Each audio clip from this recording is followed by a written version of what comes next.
En El Salvador, solo 11 de cada 100 mujeres reciben una pensión por vejez. Pese a ser la mayoría de la población y ser las que lideran los grupos familiares y quienes asumen el trabajo de los cuidados en el hogar.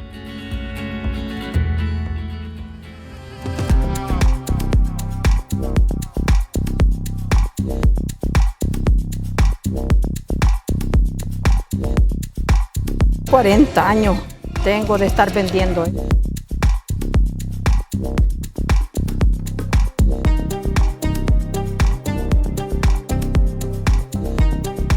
Yo trabajé desde los 16 años. Trabajaba y estudiaba.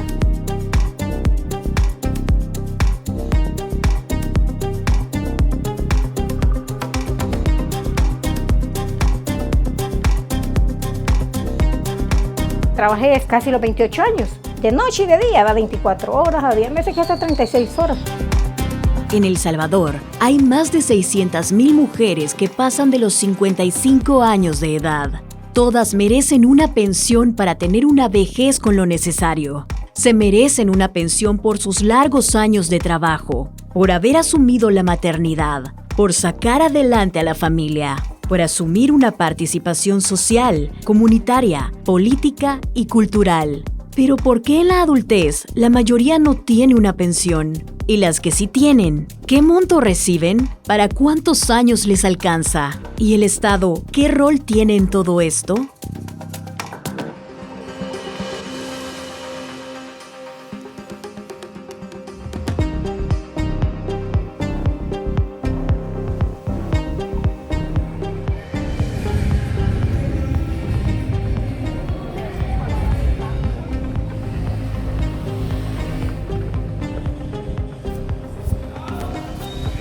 Era empleada, pero como no me alcanzaba el dinero, lo que ganaba, pagaba antes casa, y cuando alquilaba, y después de que cuando tuve mi propia casa, que la construí, tuve que dedicarme a esto, pues, porque no me alcanzaba. Ella dice que tenía años de trabajo, yo no sé cuánto le pidió. He logrado vender hasta $180. Y a veces para las festividades que hay aquí sí logro vender más. Un día malo, tal vez unos 120, 160. Solo cuando está lloviendo sí que a veces que me va mal, que se vienen las tormentas. Pero entonces el dinero lo vuelvo a sacar, que eso es lo más importante. Estos dulcitos se venden bastante. Soy pensionada, trabajé 38 años, allí gracias a Dios logré pensionarme. En la reforma que hubo del aumento de pensiones, allí salí beneficiada. Ese 30%, adivinen quién lo pone. Lo pone el mismo cotizante. Eso es una porquería, eso es burlarse de la gente. ¿Cómo yo le voy a ofrecer un aumento si va a salir del mismo pisto la gente? ¿Qué aumento es ese? El monto de la pensión por vejez se calcula para que logre cubrir 240 cuotas mensuales y 20 pensiones de Navidad, es decir, que alcance para 20 años. El monto de la pensión aumentó con la vigencia de la nueva ley de pensiones, aprobada en 2022. Esta ya no alcanzará para cubrir 20 años, sino para menos años, porque el dinero de la cuenta individual de ahorros se acabará más rápido.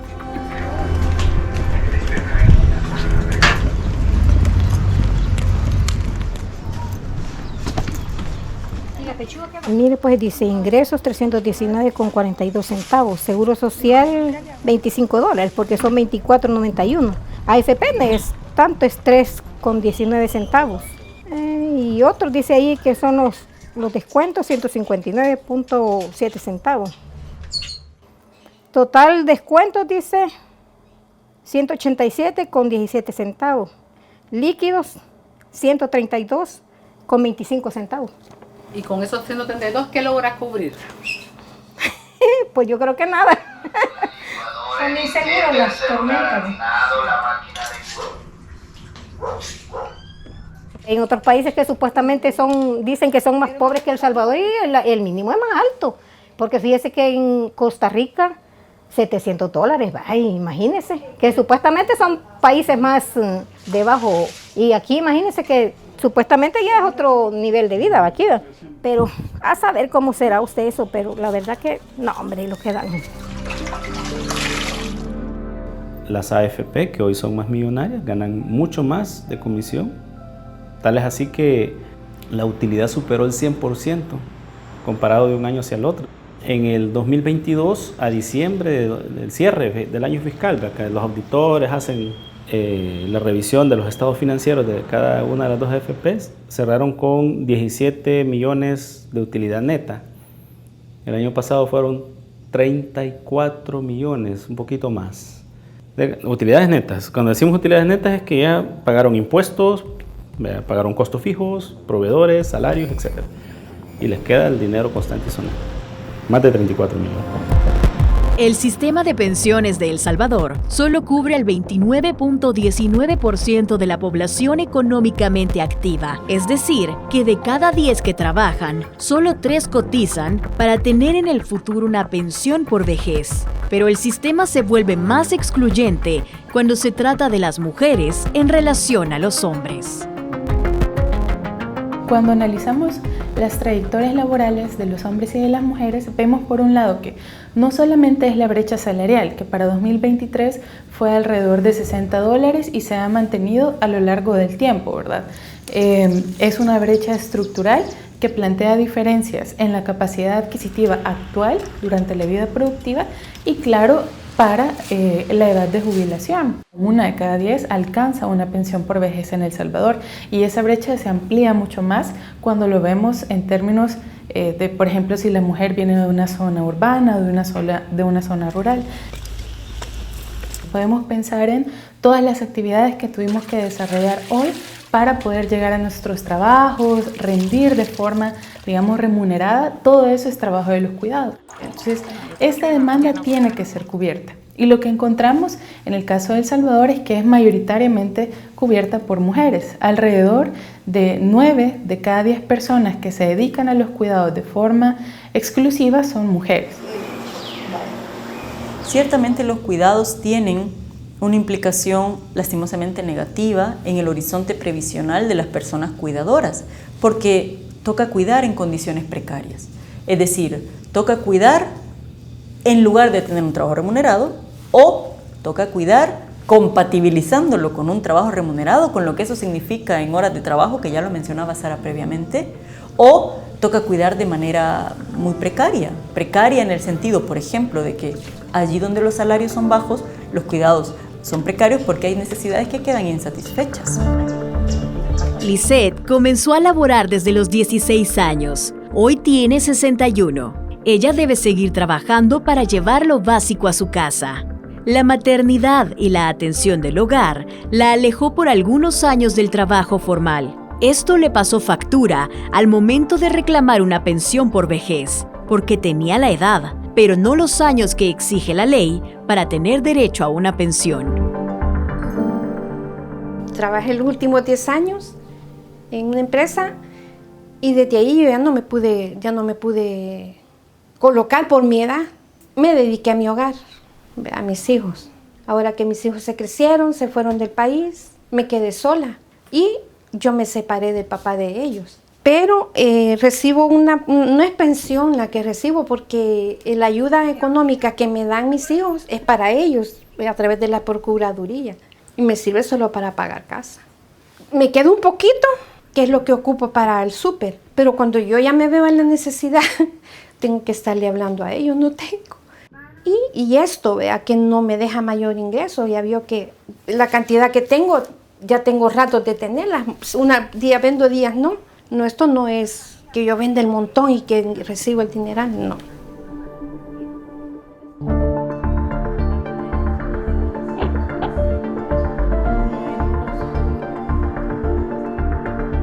Nuestro mercado laboral es excluyente.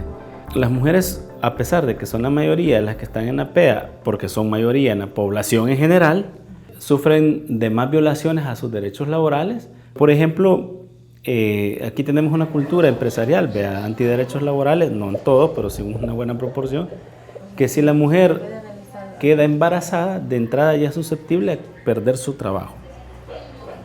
Está en el caló popular de algunos patronos decir, vaya, esperemos a que esta, ¿verdad?, tenga el niño, le dé los 4 meses que por ley tiene para amamantar en maternidad a sus criaturas y después la echan.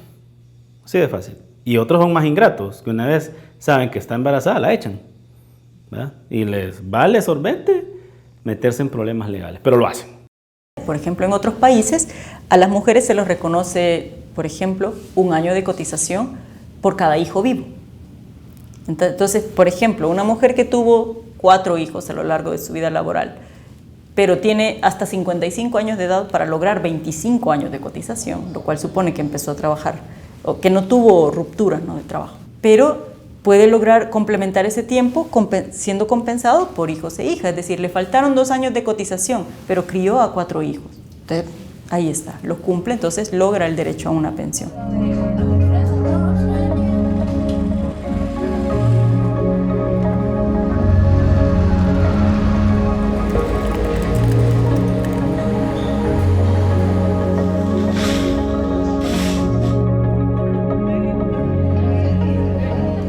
Me da miedo porque ya me han dicho ellos que no todo el tiempo me van a poder ayudar.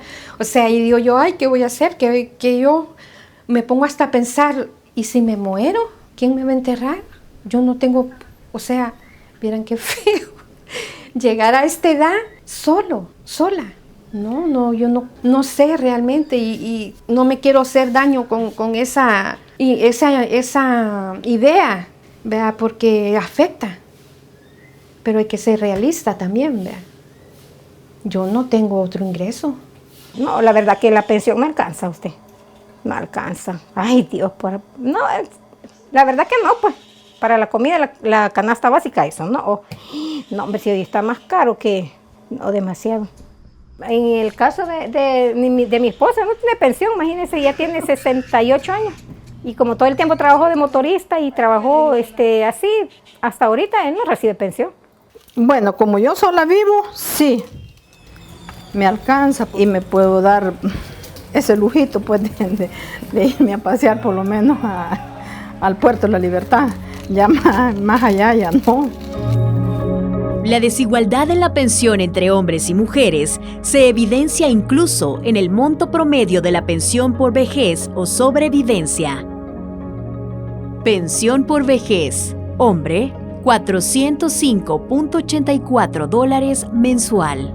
Mujer, $373.16. Pensión por vejez y sobrevivencia. Hombres, $605.33. Mujeres, $418.69. Pensión por sobrevivencia. Hombres, $99.97. Mujeres, $173.58. El Estado no solo tiene obligación para con los clientes de las AFP, el Estado tiene obligación para con todas las personas en El Salvador, sean o no cotizantes a la AFP. Entonces, no podemos pensar que una reforma integral de pensiones va a dejar de lado al 75% de la población que no está ahorrando en las AFP, que es lo que ha ocurrido hasta ahora.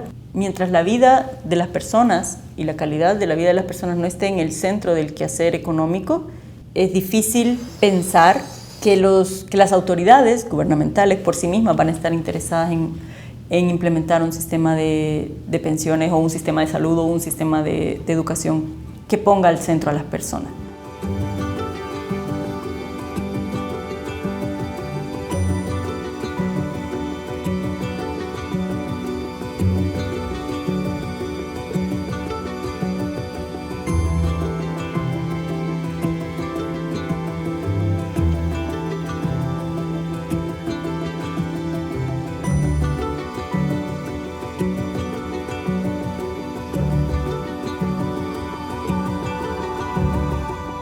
Mari y Sandra se ven obligadas a seguir trabajando mientras tengan fuerzas, porque la pensión que reciben no les permite cubrir lo necesario para vivir. Y Lisette seguirá dependiendo del apoyo de los hijos y de lo que logre vender. Los principales ganadores del sistema de pensiones son las AFP, que cada año acumulan millonarias ganancias, producto del dinero que toman de los cotizantes desde que inician su vida laboral hasta que mueren. Pero ¿dónde queda el Estado en su responsabilidad de garantizar una seguridad social a la población? ¿Por qué permite que las AFP tengan ganancias tan altas y los trabajadores pensiones miserables?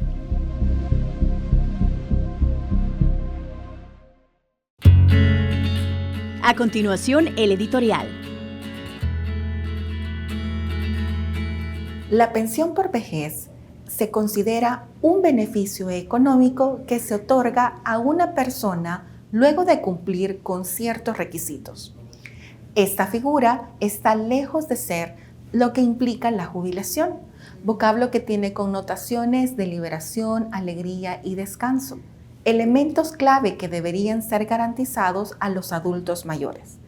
En El Salvador, el acceso a una pensión no es igualitario entre hombres y mujeres. Estas desigualdades surgen debido a diferentes barreras que enfrentan las mujeres a lo largo de su vida y que no desaparecen al alcanzar la edad de jubilación, como las brechas salariales en función del género, en la disparidad en la carga familiar, entre otras. Por otra parte, en El Salvador no todos los adultos mayores reciben una pensión, a pesar de que la encuesta de hogares y propósitos múltiples de 2023 muestra que en el 39.3% de los hogares salvadoreños hay al menos un adulto mayor. Y además, 18 de cada 100 salvadoreños y salvadoreñas en este mismo año, por su edad, se encontraban dentro del grupo de adultos mayores, lo que actualmente representa 1.1 millones de personas. Según datos de este mismo estudio, más del 80% de la población adulta mayor carece de pensión. Claramente, esto representa un fracaso social y a largo plazo se constituirá como un verdadero problema. Ante este escenario existe una evidente despreocupación política por los cambios demográficos que enfrentará el país en las próximas décadas, ya que en menos de 40 años, según las proyecciones poblacionales, los adultos mayores en El Salvador serán casi de 2 millones. Partiendo de la información disponible en la EHPM de 2023, para las mujeres llegar a la etapa de adulto mayor no implica dejar de trabajar. De hecho, aproximadamente 36 de cada 100 de ellas dedican su tiempo al trabajo no remunerado y 29 de cada 100 sí tienen trabajo remunerado. En cambio, 42 de cada 100 adultos mayores hombres se encuentran inactivos. Es importante señalar que la tasa de inactividad de las mujeres adultas mayores es menor que la del resto de la población. Esto pone de manifiesto el importante aporte que ellas brindan a las labores de cuidado, quehaceres de hogar o incluso continúan trabajando para ayudar a sus grupos familiares. Teniendo en cuenta que más del 60% de mujeres y hombres adultos mayores se encontraban en condición de pobreza o vulnerabilidad, es un hecho preocupante que no exista una pensión universal para toda la población adulta mayor del país. De hecho, la EHPM de 2023 también revela que solo 1.6% de este grupo tiene acceso a la pensión básica universal. Para colmo, los datos de la EHPM del año pasado también revelan que la cobertura de protección social es considerablemente más alta entre los adultos mayores que se ubican en estratos económicos más privilegiados, en comparación con los adultos mayores que se encuentran en condición de pobreza extrema. En este sentido, 37 de cada 100 adultos mayores de clase alta tienen acceso a una pensión. En cambio, apenas 7 de cada 100 adultos mayores que se encuentran en condición de pobreza gozan de este beneficio económico. Al profundizar estos datos, se revela la brecha de género, que es mucho más marcada. Hay más hombres adultos mayores en condición de pobreza con pensión que mujeres. El Estado salvadoreño ratificó el 18 de abril de 2018 la Convención Interamericana sobre la Protección de los Derechos Humanos de las Personas Mayores. Con ello existe un compromiso que obliga al Estado a asegurar a la población adulta mayor salvadoreña un ingreso que posibilite llevar una vida digna. Partiendo de la evidencia empírica disponible, esta garantía está lejos de ser una realidad, no solo para los hombres, sino principalmente para las mujeres.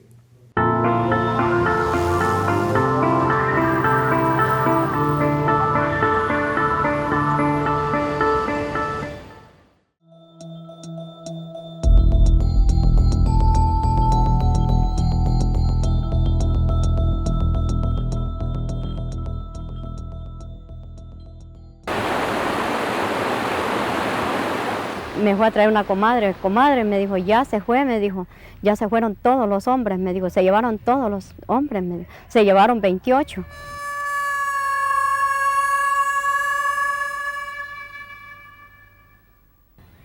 Se oyó un disparo, eran las 5:30, se oyó un disparo, bueno, después del disparo, toda la gente pensó, ¿verdad?, que tal vez era la guerrilla que venía para abajo, como no los habíamos visto pasar para arriba, ¿verdad?, por allá se fueron por el monte. El cerro del municipio de Guazapa fue uno de los lugares donde la guerra civil se vivió con mayor intensidad. En esos años de enfrentamientos armados, el caserío Los Hernández del cantón Loma de Ramos perdió a 28 de sus miembros en una masacre ejecutada el 7 de julio de 1981. A orillas del río Guasa y a pocos metros del caserío se encuentra un mural en su memoria. Se lo llevaron para la villa, de allí se lo llevaron en un pica, en un camión, para la Nueva Concepción, al río Metayate, la Nueva Concepción, allá fue donde los asesinaron a ellos. Toda la noche pasaron los perros huyendo, mire, como que si animales habían andado, ¿verdad? Como usted sabe que, en verdad, una persona que haga esas cosas es un animal, sí, pues no tiene temor a Dios.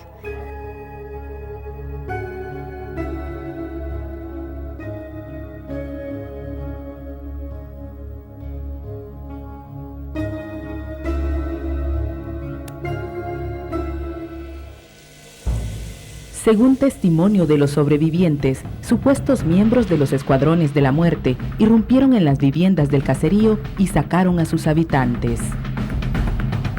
Bueno, se vinieron casa por casa sacando gente, ¿verdad? Llevándose todo lo que hallaban, miren, así se metían las cosas en las camisas, ¿verdad? Trastes, todo lo que encontraban. Unos se corrieron para allá. Algunos de ellos se libraron, ¿verdad? Los otros fueron los que ahí iba mi esposo, que iban de jugar. Pues allí agarraron el puño y los amarraron y se los trajeron ya para abajo. De aquí sacaron al yerno de ella y de allá sacaron a otro señor que se llamaba, era de apellido Catalino Cartagena, Nicolás Cartagena, Juan Guevara, Carlos Guevara, el otro Carlos Guevara, primo, ¿verdad? Las víctimas fueron amarradas de sus brazos y de sus pulgares.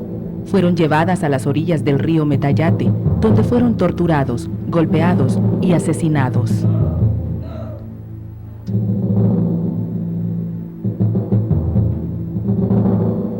Cuando los llevaban en el camión, cuenta de que uno de los que iban allí les decía, mira, Lucio, que le decían al papá de la muchacha, ¿qué te parece cómo íbamos a tu hija aquí? Que iban fregándola allí, delante todos allí.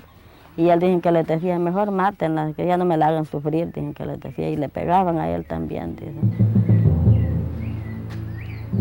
A través de una lista, fueron nombrando a quienes serían asesinados. 2 de los capturados lograron escapar de la masacre al huir por el río y los matorrales.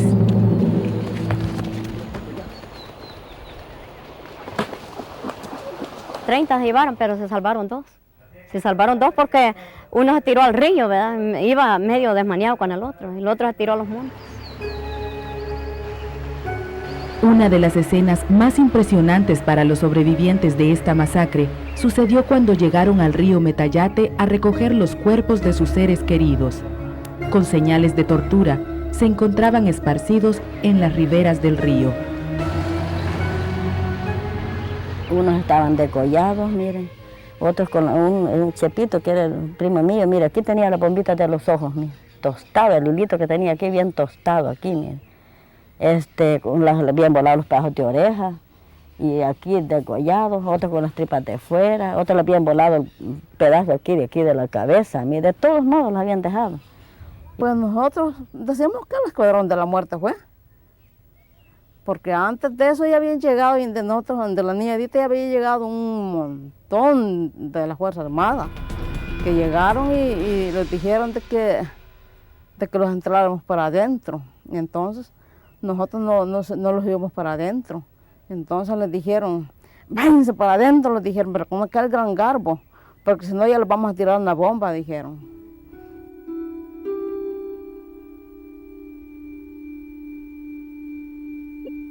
Los restos de las víctimas fueron exhumados en 2003 y trasladados al cementerio de Guazapa, donde son inflorados anualmente por sus sobrevivientes.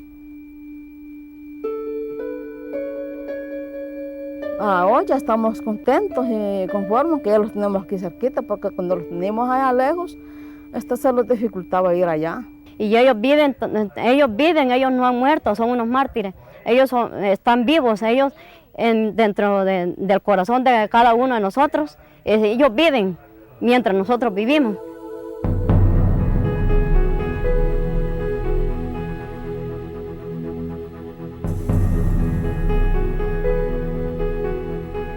Cada una de las víctimas de la masacre del caserío Los Hernández vive en la memoria de su comunidad, quienes celebran el aniversario de sus muertos con la esperanza de que estos hechos sirvan como ejemplo para que no se vuelva a repetir en la historia del pueblo salvadoreño.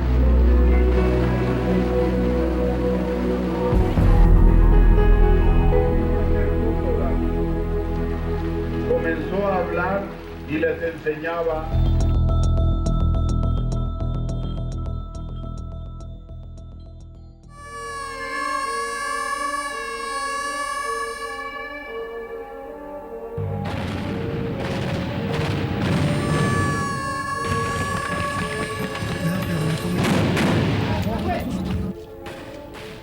Sucedió un día jueves 18 de diciembre de 1980. Eran quizás las 6 de la mañana cuando se oyó la primera balacera. Perdí a mi único hermano varón, que tenía 15 años, 16 años. Y mis hermanas, que una dejó 6 niños y la otra me dejó 4.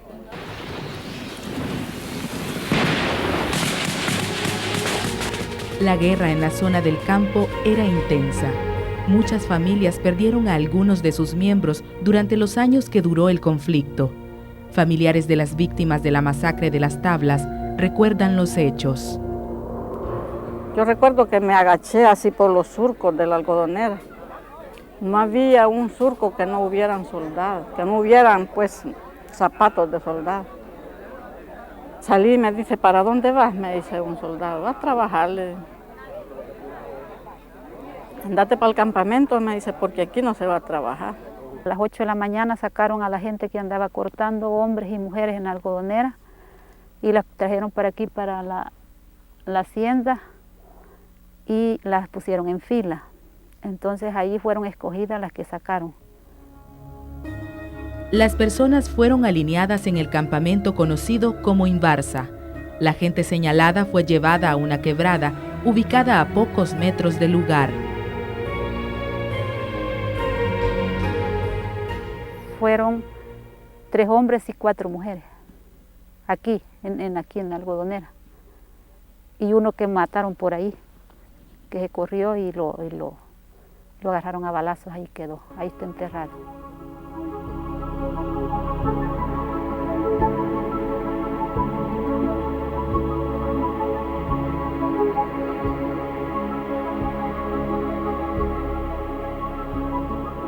«25 años después, la hacienda donde pusieron en fila a las víctimas de la masacre es solo ruinas.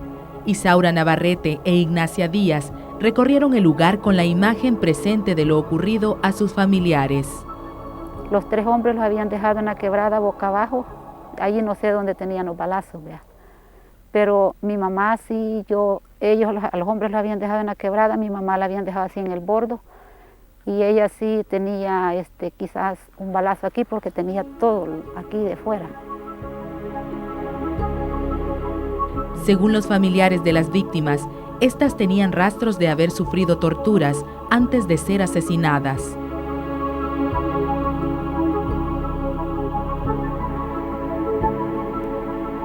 Le habían dado un machetazo, todo esto de aquí tenía partido, los dedos de la mano los tenía. Estaba otra también, Tránsito Navarrete, ella no tenía toda la cara, le habían cortado un pecho y los dedos de la mano también.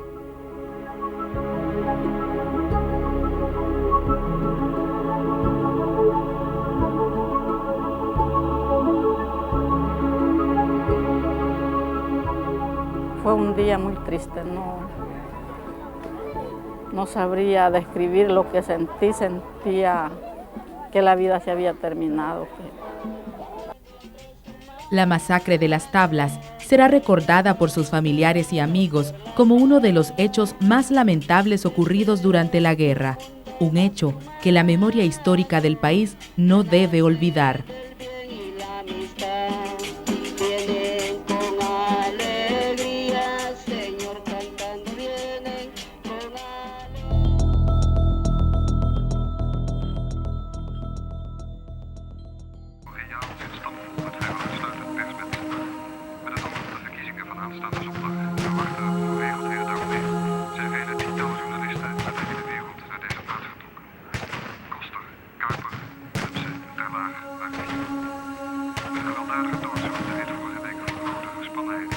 Yo recuerdo que en esos años, había mucho hostigamiento, especialmente para la prensa internacional.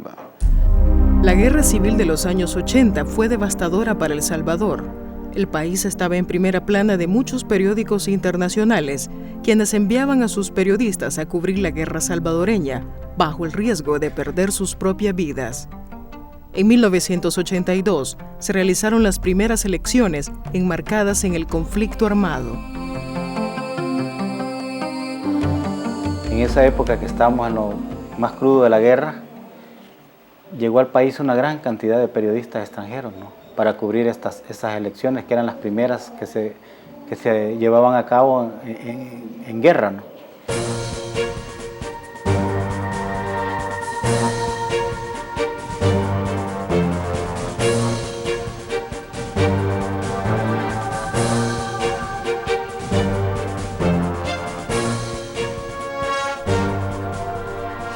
Koster, Jan Kuiper, Hans Terlay y Johannes Willemsen perdieron la vida al intentar realizar un documental sobre cómo vivía la población en los campos de batalla.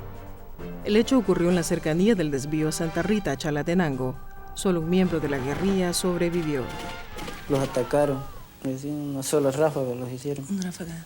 Allí no hubo, pues sí que, digamos que iba a seleccionar a alguien, no que una sola ráfaga, a matar. Corrían y corrían y corrían, tratándose de proteger, hasta que aquí los obligaron, porque habían soldados también allá, ¿verdad?, tanto los que venían de acá como los que venían de allá, más los que les disparaban de allá, los obligaron a reducir los años. Para los periodistas en particular, y sobre todo la gente que venía de Europa, televisión o Estados Unidos u otros lados, era más difícil no moverse, y en este caso pues los 4 holandeses encabezados por Koster decidieron llegar a una zona guerrillera en el norte del país, en Chalatenango, y contactaron a una fuente, ¿no?, digamos, hacer un contacto con alguien de la guerrilla para que lo llevara. Hicieron un viaje al interior del país y allá en la zona de Oriente, creo que por San Miguel, tuvieron contacto con gente de la guerrilla. Y ¿cómo se llama? La inexperiencia pues de trabajar la guerra, uno de ellos, Koster, le entregó una tarjeta de presentación a un guerrillero. Esta información dada al combatiente fue descubierta por efectivos de la Fuerza Armada. El 11 de marzo de 1982, Koster fue detenido por la Policía de Hacienda para dar explicaciones de la nota. Koster lo niega y es liberado con la recomendación de cuidarse por la situación del país.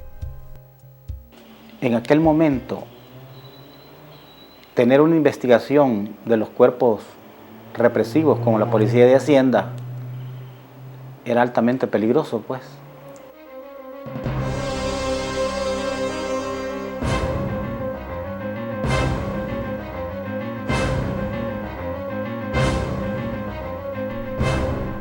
Según el informe de la Comisión de la Verdad, no hubo un enfrentamiento que precediera el tiroteo que dio muerte a los periodistas, e incluso los oficiales involucrados en la emboscada, posteriormente, obstaculizaron la investigación de su asesinato.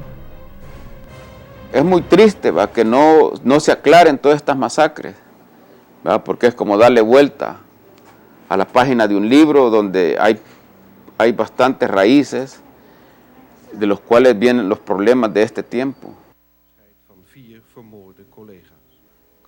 Luego de su muerte, los periodistas recibieron sus servicios fúnebres en Holanda, donde cada año se celebra el aniversario de su muerte.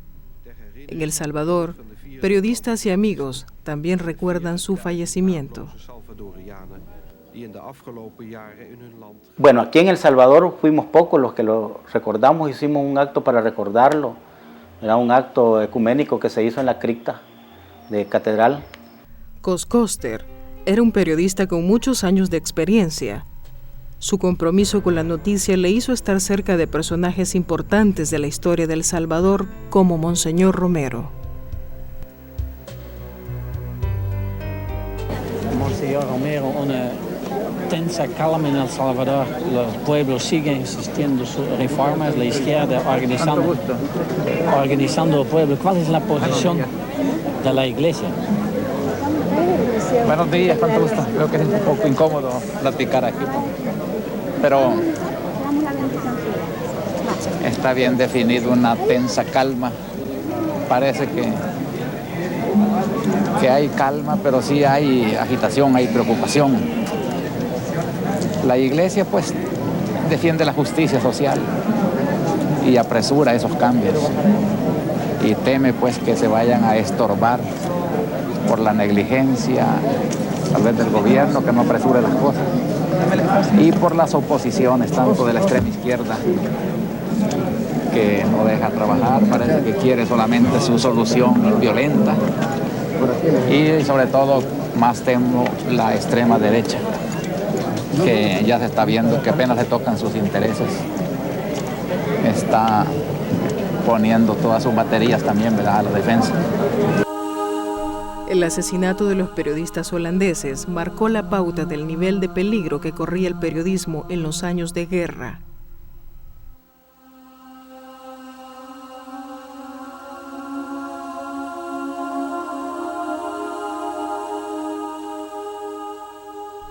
Con esta masacre, El Salvador sirvió de escenario de uno de los capítulos más oscuros del periodismo internacional.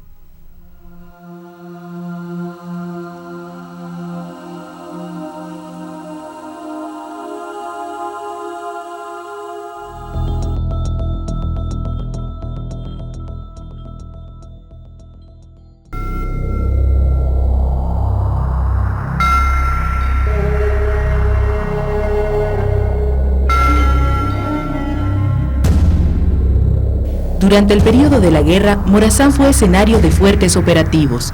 Prueba de ello es la masacre del caserío El Mozote, en donde la población campesina sufrió en carne propia los hechos de violencia. Mire, era un lugar bien bonito, El Mozote, porque era un pueblo atraído, una caserío, era caserío, ¿verdad? Pero era atraído a la gente, había bastante gente alrededor y se vivía normal. Esa vida tranquila se acabó cuando el 10 de diciembre de 1981, 2 unidades del batallón Atracat ingresaron al caserío y apresaron a la población del lugar. Cuando los encerraron, ya en la tarde que entraron, el 10 por la noche, encerraron a la gente, después la encerraron en las cajas diciendo que no, primero lo pusieron en la plaza, después los encerraron, después dijeron que no fuéramos a sacarle la nariz porque allí iban los balazos. Y el siguiente día por la mañana, a las 4 de la mañana, los volvieron a sacar de las casas y los volvieron a poner en la plaza. En el caserío habitaban unas 200 personas, en su mayoría niños. Rufina Amaya es la única mujer que logró huir de los soldados. Haciendo la oración del Padre Nuestro me metí debajo de la ramita de un arbolito de manzano y unas matas de piña que había en la orilla de un cerco. Allí me metí gateando de ahí donde estaba arrodillada, me metí y no me vieron. Entonces quedaba como la tribulación de las mujeres adelante, ¿verdad? Estaban en griego y yo quizás me le metí y no me vieron. Qué cosa de Dios, pues, que me escondí en los pies de ellos y allí me quedé sin moverme.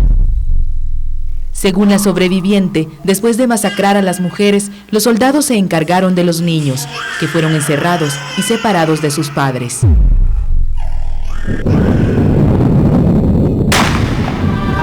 Yo escuché los gritos, ellos decían mamita, Rufina, lo están matando, mamita, papita, fulano, y estaban inventando los nombres de los papás.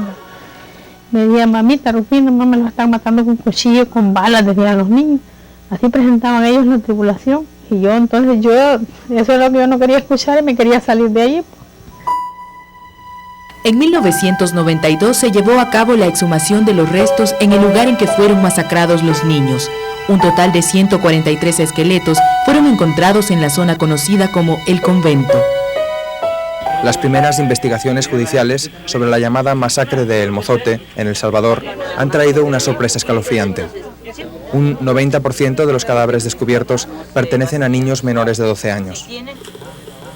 Para afirmar que los cadáveres son de niños, los investigadores se basan en evidencias como la falta de calcificación de los huesos.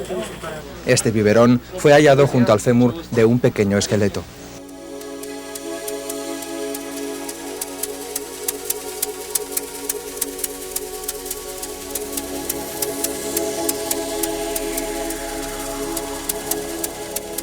La exhumación permitió conocer el horror que se vivió durante la guerra y al mismo tiempo se dio la oportunidad de enterrar a las víctimas y erigir un monumento a su memoria.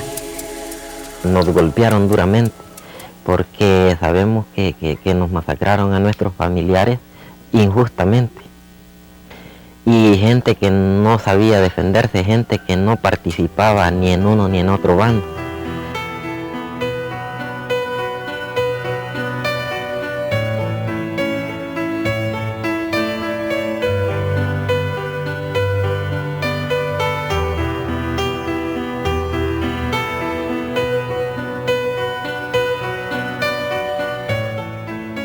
Para que esta historia no se olvide ni se vuelva a repetir en el país, porque eso no es lo que no queremos, que esto se vuelva a repetir en el futuro de los niños que están viviendo.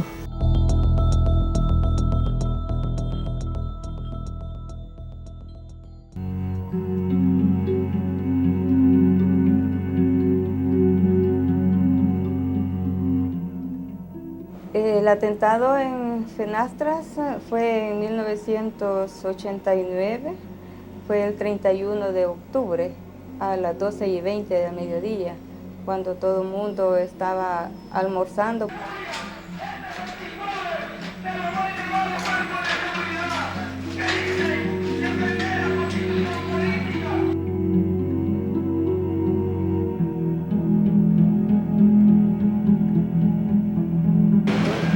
La realidad de El Salvador en los años 80 estaba llena de violencia e incertidumbre.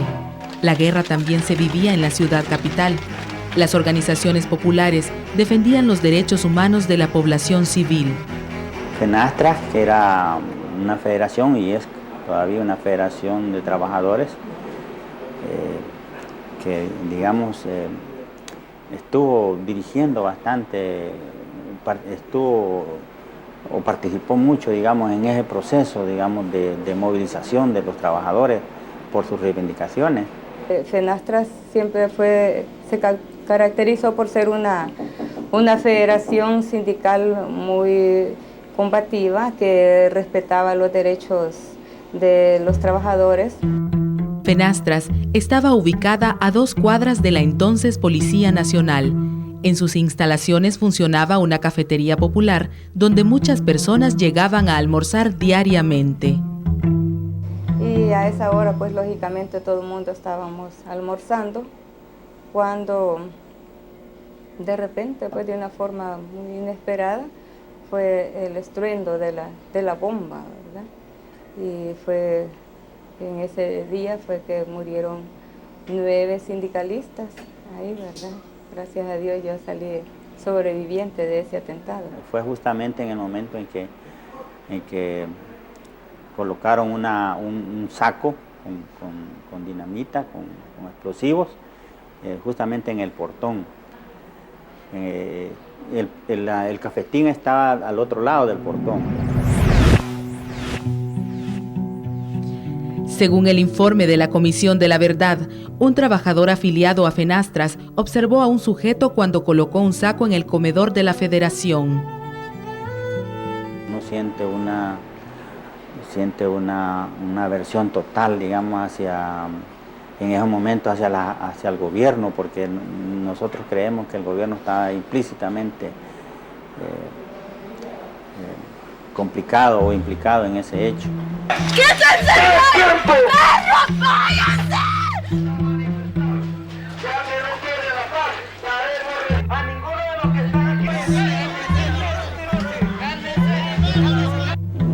Nunca se supo, nunca se quiso investigar, ¿verdad? Las instituciones encargadas de las investigaciones, no, o sea, nunca lo hicieron. La dinamita colocada en el local de Fenastras acabó con la vida de Febe Elizabeth Velázquez, una de las líderes de esta federación. ¡Compañera Febe Elizabeth Velázquez!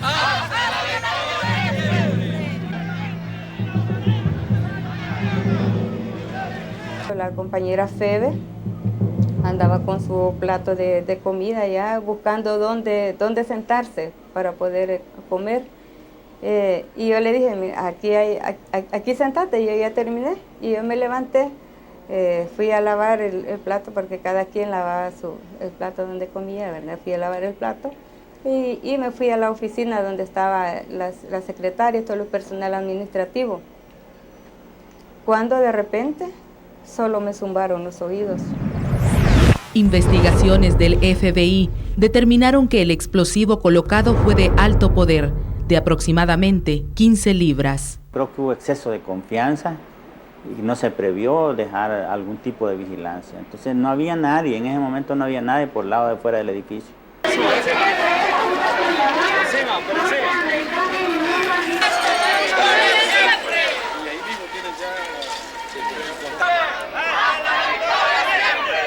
Para los sobrevivientes, la masacre de Fenastras se recuerda como uno de los peores atentados vividos por los trabajadores en la historia de El Salvador.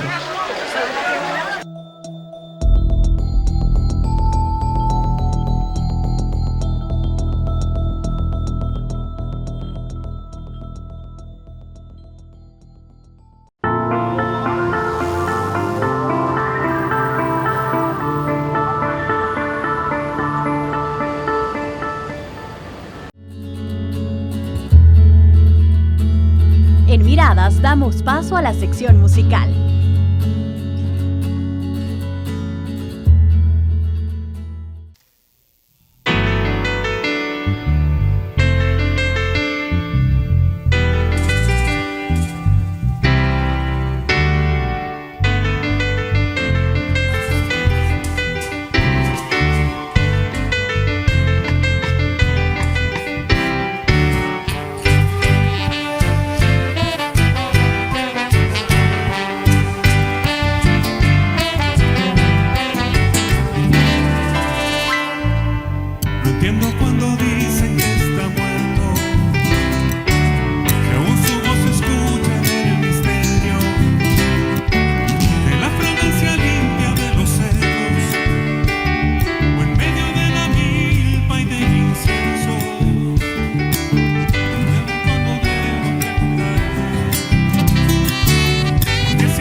más viejo del viejo galeón.